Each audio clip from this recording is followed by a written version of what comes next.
Hey, it's your host Tinto, and I have exciting news to share with you before we get into this weekend's episode. The romantic dramedy fiction podcast called Private Affairs, inspired by true events, is now live. In season 1, Veronica, also known as V, a recent male-born transplant from Zimbabwe, unexpectedly finds herself in a situation with a charming Aussie doctor. She quickly has to learn how to keep her wig on when things get sexy, as well as navigate other complexities of an intercultural relationship. This project is sponsored by the Victorian Government of Australia through Creative Victoria and will be available wherever you get your podcasts. For more information, head over to www.privateaffairspod.com. I'm in. You should. Is that a breakup? I think we have a situation right here. On the filling station. Hi, Tinto. Hello and good morning. Good morning. Welcome to the Feeling Station. Oh, I want to run away now. Too late, we got you on hook. It's a bit too late for that. We should have done that at 10:59 before the clock hit 11, and now, so now you're stuck with me. Now. Yep. How you doing? I'm okay. How are you? I'm doing exceptionally well. Thanks for asking. And for those listening to this for the first time, this is The Feeling Station. It's a podcast that touches on breakup stories that people would like to talk about, with a view to give you lessons as the listener that you could pick up from today's story. And one of the reasons why this podcast is doing great is one, we do our best to keep our guests anonymous. And that brings me to the exciting part for me, which is the part that I give you a name that we're going to use for the duration of this episode. Okay. Are you ready for this one? Let's hear it. Okay. So I've gone over to Madagascar. And the name that I'm giving you is in Malagasy. And the name is Fanyava. Now, I hope that's easy for you to remember, which is, I'll spell it for you, which is Fanjava. Okay. Yeah. So it's spelled Fanjava, but it's actually pronounced Fanyava. Fanyava. Yeah. Oh, that's a very nice name. It's all Do you right. know what it means? Yeah, of course I know what it means. It means lover of money.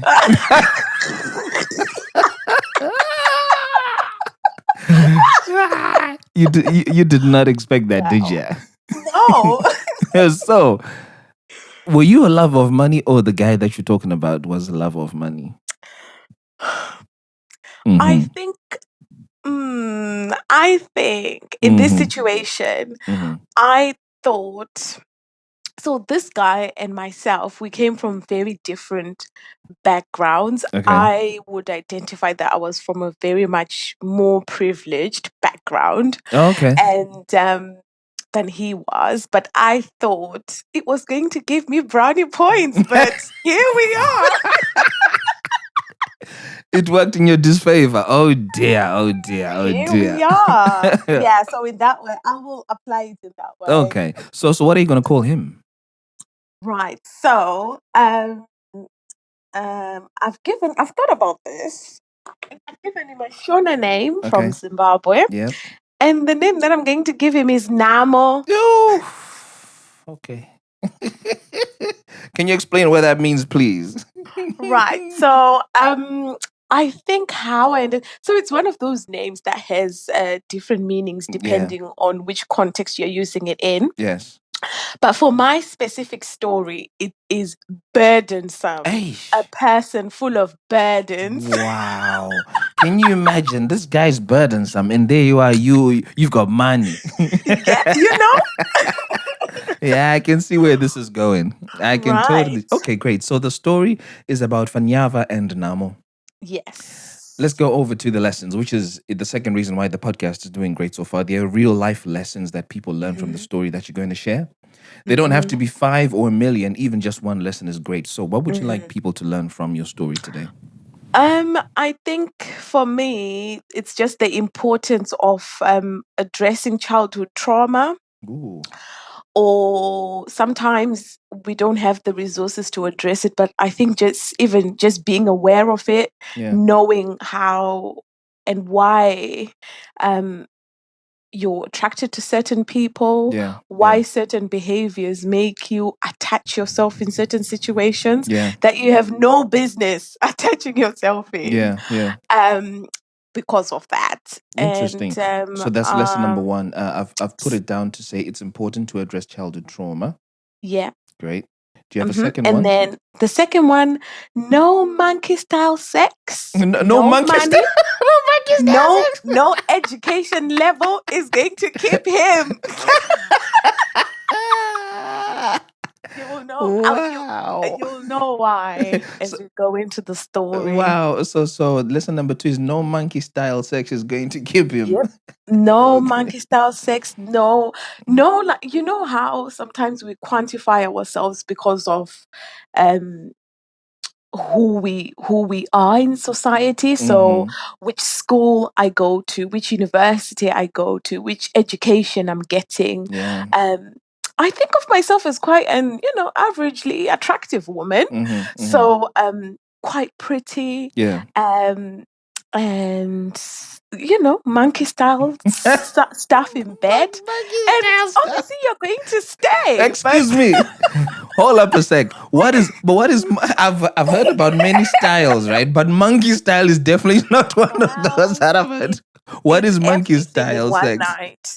Having the ability to do how monkeys just go about the trees, the branches. No branch is unconquerable. This is hilarious. Okay. But Okay. that is not even going to make him stay. Yeah, okay. And I think the last one is believe people's actions. Don't overthink, don't overanalyze certain behavior. Certain actions mean these people don't care about you, and sometimes we just have to take it on the chin to just say this person doesn't give anything about me. I was about to swear. Yeah, well, sometimes situations get us to that point, don't they? Where you just want to cuss out. Yes. So I've got 3 lessons here. The first one is it's important to address childhood trauma. Second one, no monkey style sex is going to keep him, and no level of education and quality of schooling will keep him. And thirdly, believe people's actions. Pretty much what you see is what you get. Yeah. Cool. Let's get straight into it. Can you tell me where you met Namo and how you guys got connected? Right. So it's Namo. We went to the same high school. In Zimbabwe, and so while we're at the same high school, we hardly ever spoke. But he was one of those guys, those 8 guys where, everyone was just aware of him. Yeah. But he didn't date a lot of people. So to be chosen by him was something special. Yeah, exactly. It was like, girl, you've made it in high school. So just knew about him. And I think we were like in the same club at some point, Toastmasters, Interact kind of clubs. And that was it for high school. Never really said hello to each other. And then left high school. Fast forward, I was in university, one of these top universities in we'll just say the world, because if I give the location, of course, yeah. Okay, cool. Yeah, okay, I get it. Right, so I went to university, and then we reconnected on Facebook. So I think I was in my second year. So high school was still kind of, it was just about 3-4 years after high school. Yeah. So I was chuffed that, really? Hi. So it sounds like he looked for you. He did. Okay. He looked for me. We connected on Facebook. We started chatting, and then he asked me out, because I know you're always specific about this question. Of course, I like to. I like to know. He asked me out. Did he ask you out on Facebook? The thing is, I don't know how this happened. It was one of those organic things. Okay. So we're chatting on Facebook. And the chats, he would call me my Ningi, my Namo. Like things were happening, Tinto. I could see myself with this it guy. Wow. That picture that I had in high school. And he was saying all the right things. He was just about to finish university as well. But at a less prestigious university compared to me. Mm-hmm. So after that, each time when it was holiday semester breaks, you would always find me at home with my man. Okay. Yeah. Okay. Out of curiosity, were you guys studying in the same country? No. Okay, cool. It was a long distance relationship. Very good question. But then during the but then during the semesters, you guys would be in the same country. I mean, during the semester break, you guys would be in the same country. Okay, cool. Yes. Out of curiosity, whilst you're on that, Yeah. before you go too deep, Mhm. so you are at a more prestigious uni than he is. Yes. And at the beginning of this conversation, you suggested that maybe you lived in a better area than he did Yes. before. So do you think maybe he didn't make a move on you originally because he thought you were out of his league? No, because in high school you wouldn't have. For me, if you don't know me like that, you wouldn't be able to tell. Okay. So in high school, I don't think that mattered where people came from. I think it was just about the reputation that people had. I see. Yeah, so he was like a sports person. Mm-hmm. Tinto, we are talking about the it guy. It sounds like it. It sounds like he was the guy in high school. Okay. Right. Okay. Cool. So that was that. So semester breaks, you guys are connecting. You're linking up. You're spending time together. We're connecting. We are liking each other, and then I made the biggest mistake of my life. Which was putting that relationship on Facebook. Ooh, but why is that a mistake? Oh no, I would never do it again. Why? What happened? Because after the breakup, the trauma of taking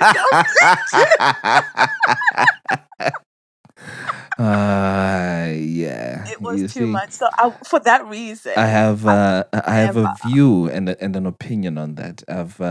Why? I think I've only had just one relationship on Facebook before, and the reason why subsequent ones didn't go on that platform is because people feel you owe them an explanation when suddenly they start seeing just pictures of you. Yeah. Without the other person, they want to know, okay, why, what happened, when, how. Yeah. And the whole process of going through picture by picture, trying to delete it, because the next girlfriend, that I would get would say, oh, why do you still have pictures of you and her on Facebook? And I'll be like, oh, look, I genuinely didn't know that was still there. Because we literally used to flood the timelines. Oh, yes.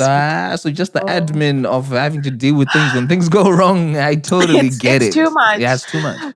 The codes on the timelines, like when you post on the timeline, like, oh, the love of my life. I'm just like, yes. Cuts deep. Yes. So that was that. That's how the relationship started. So further along, so as the relationship was going on, he was making sort of like conversations and plans that when I finish university, we are going to be looking to get married. We went to the point of exchanging like the wedding colors that we want. Wow. And yeah, so we had this very fixed, very planned future ahead that we had agreed that this is what we are working towards. So that was that. And but for me, I think I'm now going to address like the lesson one. So for me, I think about 4 or 5 years before I got into this relationship, I sadly lost one of my parents. Oh, sorry to hear that. But there was a lot of trauma attached to that, to how my parent passed on. A lot of things were happening in the family home, and you know how it is with like Shona Zimbabwean culture. Things happen, children witness things happening, but no one speaks to the children. Yeah. No one acknowledges or even explains what's happening. For some reason, I don't know why, but Yeah. our culture just views children as people that are going to start making sense of the world once they turn 18 or Yeah, 21, true. That's which true. is very dangerous because I was about 15, 16. I wasn't a child. I'd have understood if someone had the time to speak to me about what was happening. So what would happen is people would come into the house, things would happen, people would leave. Sometimes people would stay for like, a month. I would create attachments with those people. People would just leave. So here I was, and then I lost my parent, and that parent happened to be, I had a much closer relationship with that Yeah. parent. Okay. Yeah. So then when they passed on, I had this trauma about a fear of losing people. I see. And a fear of people just vanishing. So I got so addicted to, even in my head, I would um get so attached to, oh, what's going to happen next year, I and see. just escape. I think it was a way of me just escaping what was happening and just focusing on what's going to happen in a year. I'm going to be in uni, or I'm going to be at boarding school. And then just totally just become like a zombie in that situation. That's very interesting because Yeah. I think episode 55 had exactly what you're describing. Yeah. So, so somebody would get attached to people, and then those people would Mm. just vanish, and it created Yeah. some form of anxiety Yeah. and issues with connecting with people because, Yeah. she knew that, okay, if I get connected with this person, all I'm just waiting for is them to disappear. Yes. Yes. Okay, Absolutely. That's right. it. So that was sort of my emotional functioning. And So how, with this, yeah. yeah. No, I was just gonna say, so how did that impact your relationship with Namo? So with this guy, I think when I quickly bought into these we have to get married after you finish uni, and I got so invested in, not in the now. I stopped focusing on the now, Yeah. and I was just looking at, yes, after 2 years we're getting married. After 2 years everything is going to be fine. I'm going to be married. Out of curiosity, but why was marriage so important to you at that time? I think because it gave me it. I thought it was going to give me a sense of belonging, a sense of having something that um I know is mine in a way. Yeah. Because when one of my parents passed away, my other parent had to come to the diaspora. I've joined my other parent in the diaspora now. So it was just me and one sibling, and we had to grow up quite quickly. So I felt like, in a way, I was still stunted. I was still that 15-year-old traumatized girl. Yeah. Who's now 23, 22 in uni, with this guy who's saying, after 2 years, this is what I'm promising you. I'm promising you stability. I'm promising you a home, I see. and in my naive self, I bought into that. And I guess you didn't have a reason not to buy into it because you sound like you came from a family that was very well put together. And that was stable. So because you saw that growing up and it appeared normal, it's something that you aspired towards. And this guy was saying all the right things that would make you get into that space. Exactly. Okay, makes sense. That's it. So things started cracking about 6 months into the relationship.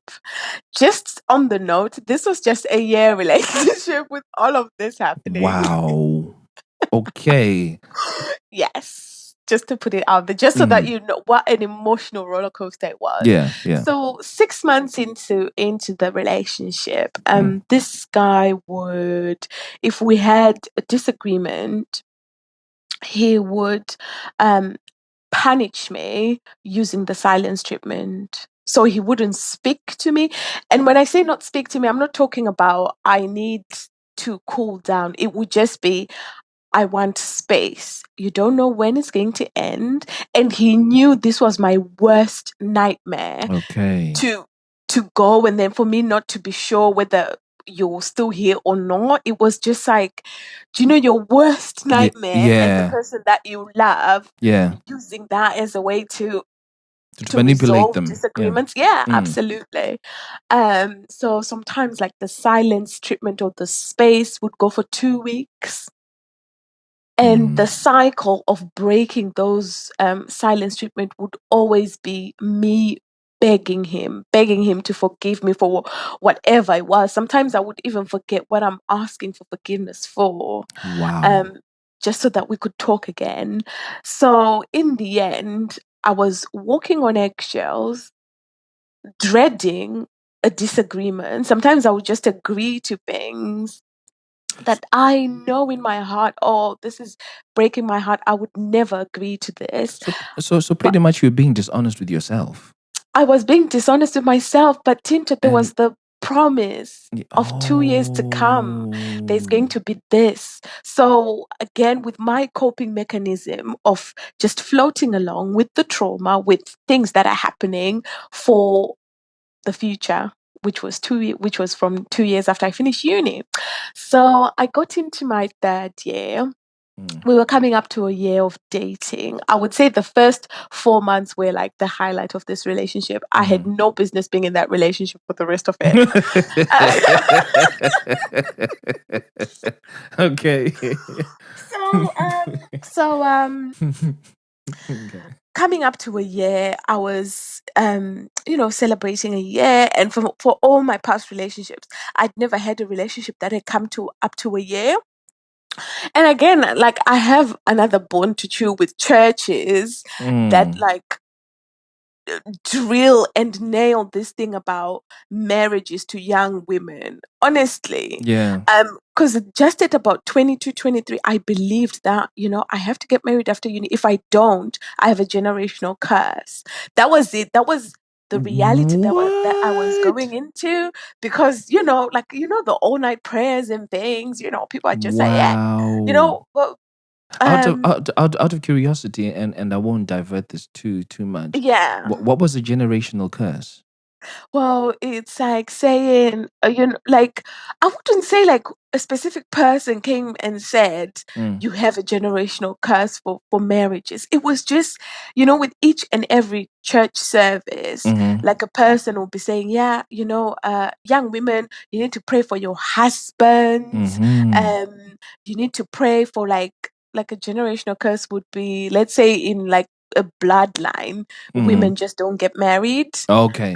So that's like the context of generational. Gotcha. So they're pretty much saying that if you don't get married now, you and anybody who follows after you and generations after you are gonna have the same problem. Yeah. And when you start looking, you pick up things. Yeah. You start looking at your family and you're like, that aunt. Wow. So you start believing things. Okay. And honestly, and by then I think I had about like 1 or 2 relationships which had broken down. I didn't have issues with those previous relationships coming to an end. But when you start hearing this over and over again, it makes you believe that, two relationships ended, or maybe I've got this thing. So I think again that was how I continued to attach myself in this situation, because there was the promise of marriage and settling down. Okay. So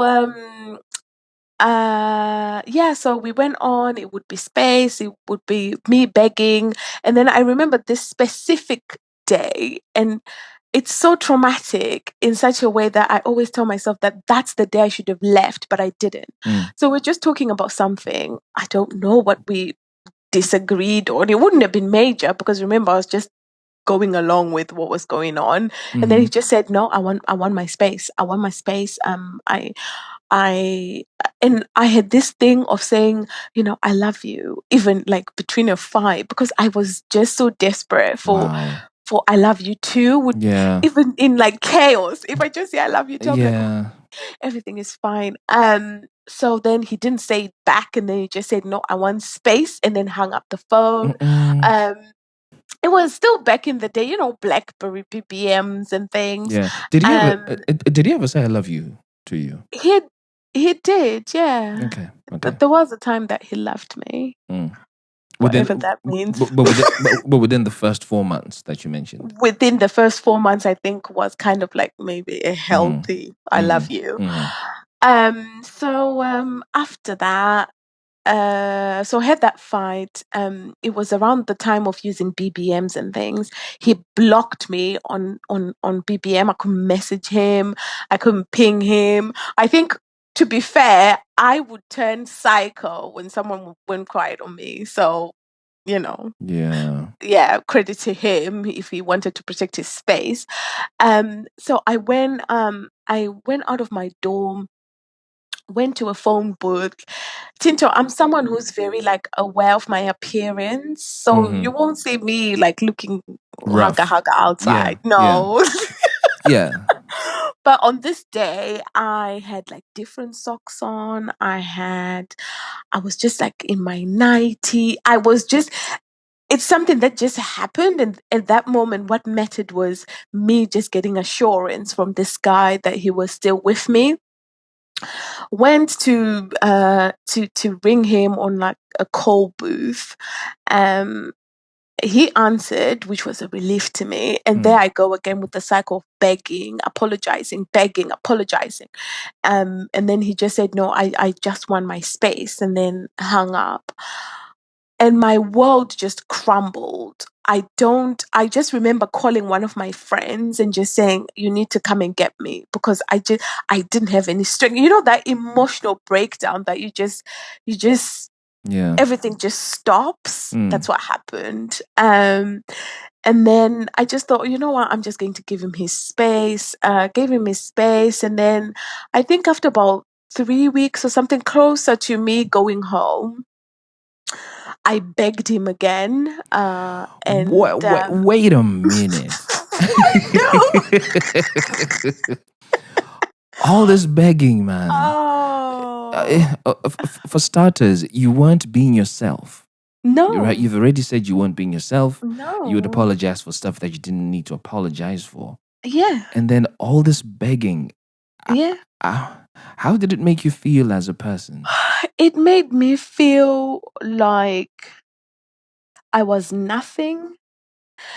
But then I think it was a double-edged sword. It made me feel like I was nothing. But then the minute that he just answered or then said it's okay, it would like nullify everything. Wow. I'm even laughing thinking about it because it doesn't make sense. In a way, I'm saying. In a funny way, it kind of does make sense, because when we tie it back to your first lesson, where it's important to address childhood trauma, you had somebody who you looked up to and somebody that you had a really, really close relationship with. Yeah. And maybe this person, in a way, was somebody that you looked up to as well. And you just needed that validation, for them to say, do you know what, I appreciate you too. And that's what you really longed for. And then when you add the fact that there was the risk of generational curses, right? If you broke up, you made every effort to make sure that everything was hunky-dory. I'll speak from a guy's perspective.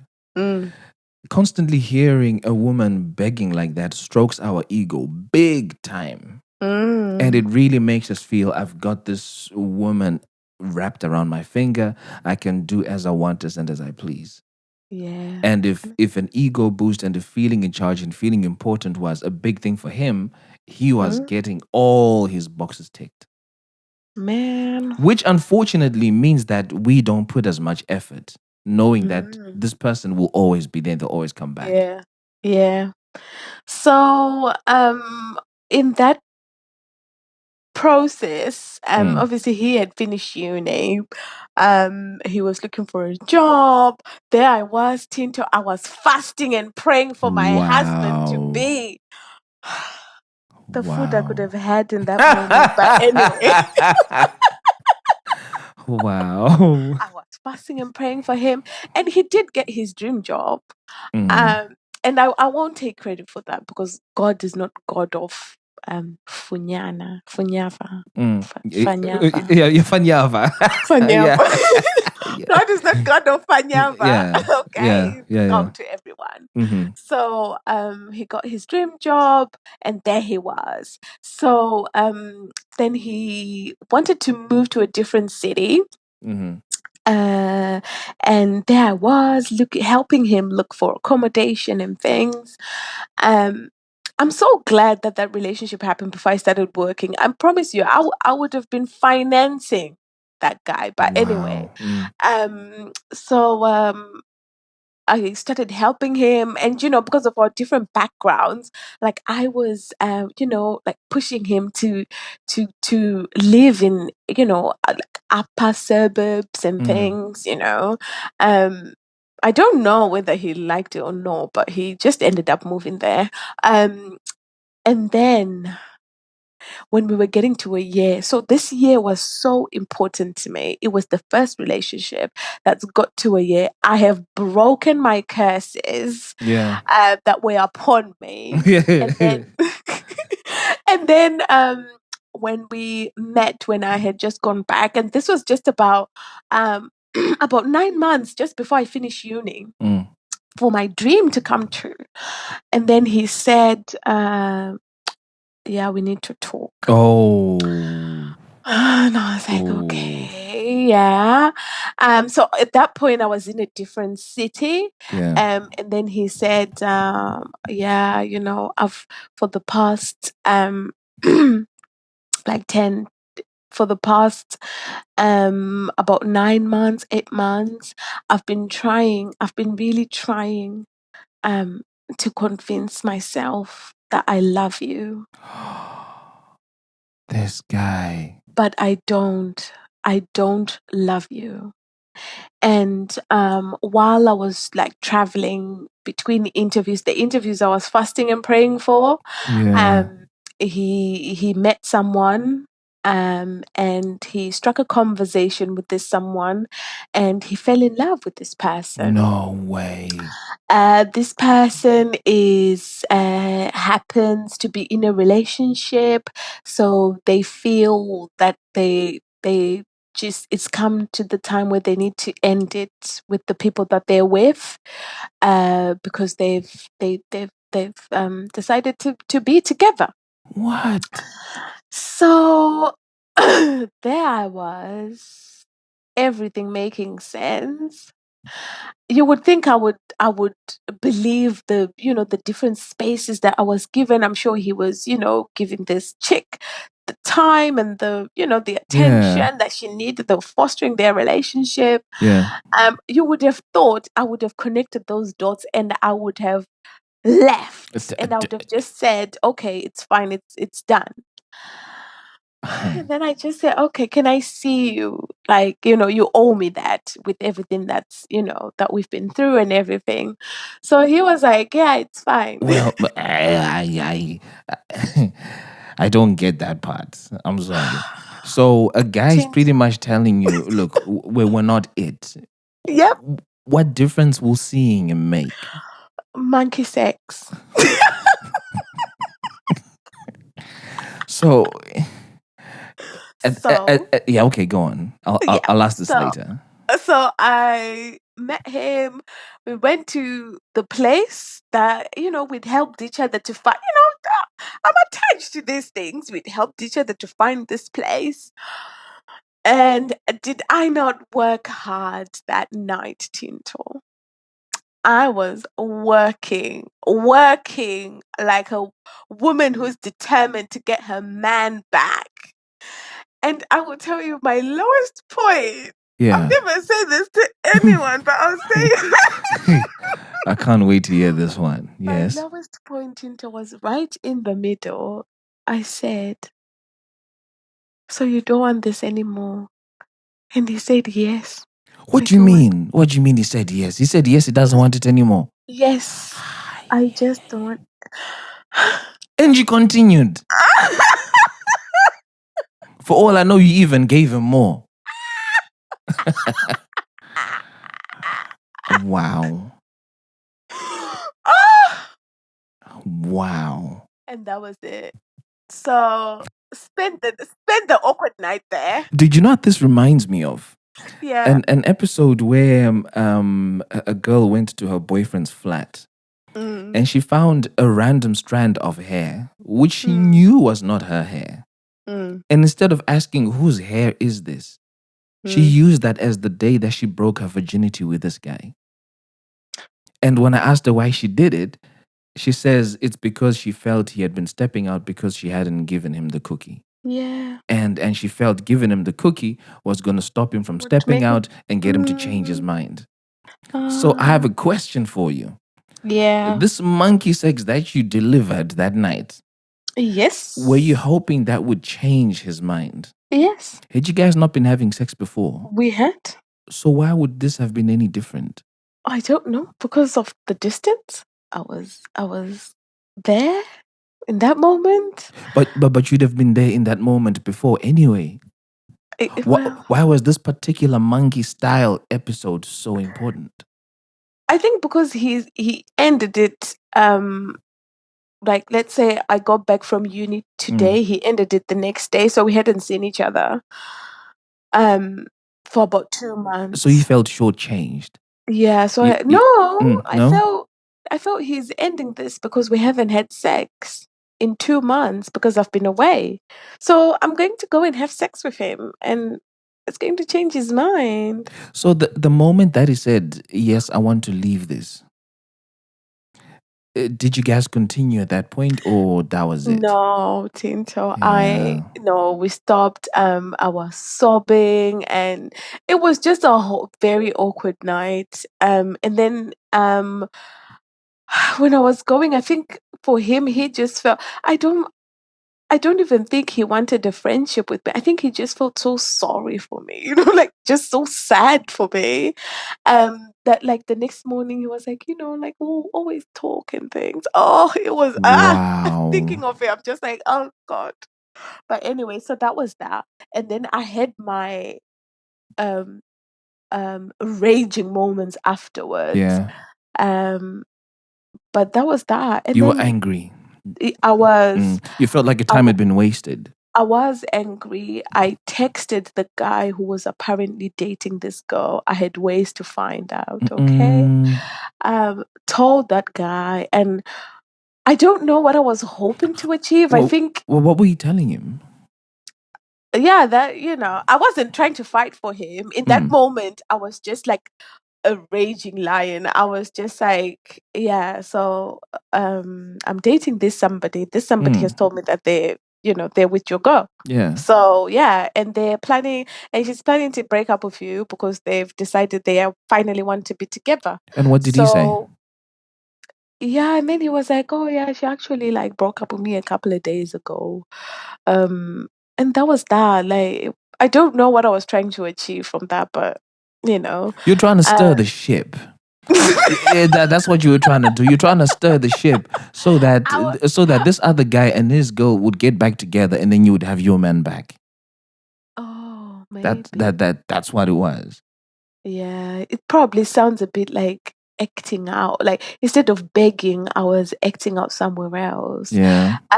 Yeah. So that was that is how it ended. And then I went back to uni. Even my friends could not believe that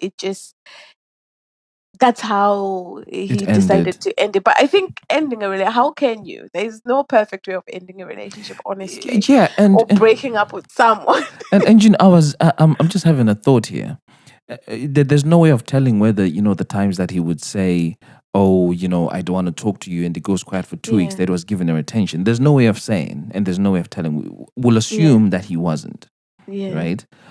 But on the flip side, this guy was honest enough to tell you that, Fanyava, I'm not feeling this, and I got feelings for somebody else. So I got a question for you. Would you rather that he told you the way he did, or he cheated on you and then you found out? No, I think he should have told me earlier. But then again, I think, to be fair, I wouldn't say from about 6 months into that relationship, his actions showed that he loved me. His actions showed that he was not about my life.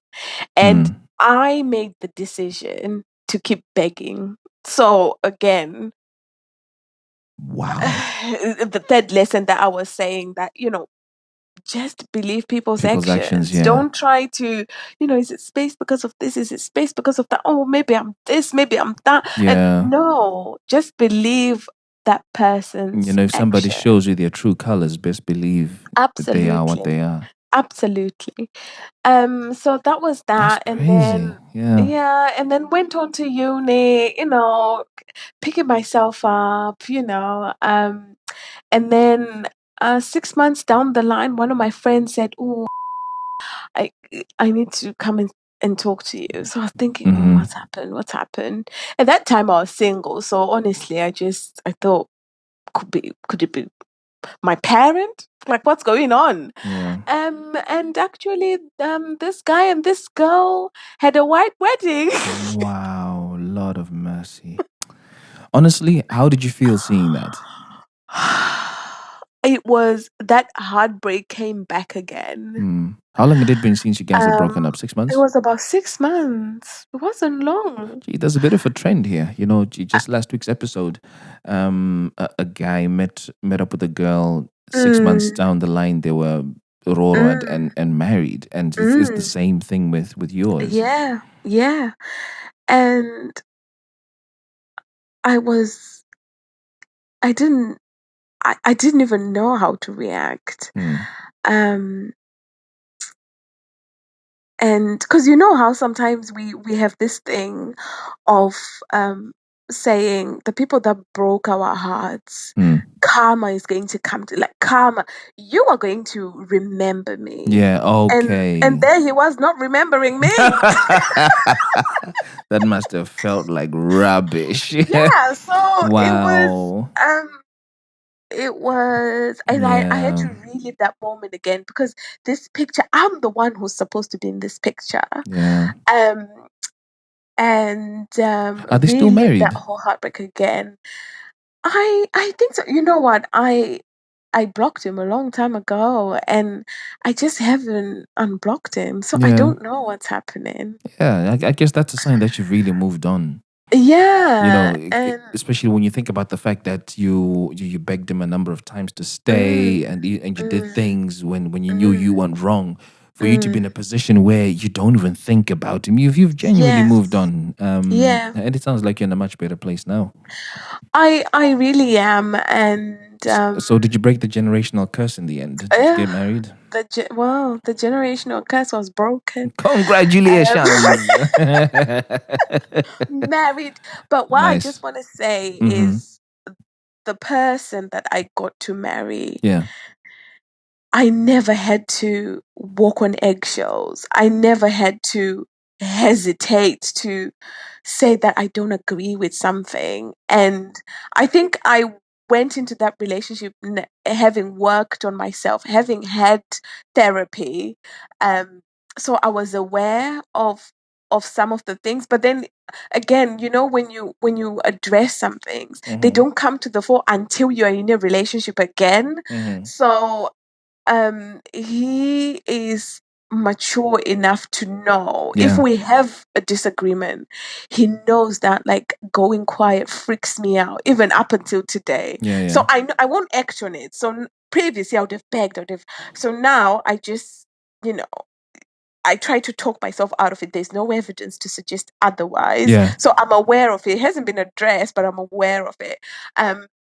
But my husband knows that. So when we have a disagreement, he will never go quiet. He will just say, like, he'll talk about random things. We're not going to talk about that or things that lead to that. We're going to talk about something completely different. Or he will just, like, send the occasional text just to, and you can see that he really doesn't want to speak to me. But he's speaking to me because he recognizes what silence would how traumatic it would be for me. So, when you meet the right person, their actions will really show you without you having to bend over backwards and trying to mold yourself into a shape that you're not. That you're not, yeah. In fact, that actually makes me think we need to have a fourth lesson, which I'm adding to this, and that's that if you have to walk on eggshells, something is not right. It's not. And this is very relatable to me as well, because I had a relationship where I had to watch what I said literally every damn time. And whoa, was that exhausting or what? Yeah. So, yeah. Because you stop being yourself. You do, and that's part of the frustrating bit. If you're with someone, you want them to appreciate you for who you are without having to change that. And it sounds like that's exactly what your husband is doing. So you've done well. Congratulations on that. Thank you. Yeah. Now, this has been a fantastic story. Thank you very much, Fanyava. And for those who are listening to this episode, just a recap of the lessons that came out. First up, it's important for you to address childhood trauma. And in this case, it was pretty clear, that Fanyava was really attached to one of their parents, and that fueled their constant desire to beg and be close to this guy who was promising a marriage. Point number 2, no monkey styles. Sex is going to keep him, and no level of education will keep him. I think that was fairly evident. It's a shame that during the act, you asked the question and you got the answer that you did. It was a low point. Yeah, I mean, I don't know how I could deal with something like that. In fact, I'm kind of pissed off that the guy allowed that to happen, knowing exactly how he felt, and for him to also confirm whilst you're doing it. I think because he just didn't care. He checked out. There's everything wrong with that. There's some respect that you need to give to a woman, especially when she's vulnerable, and you are vulnerable in this instance.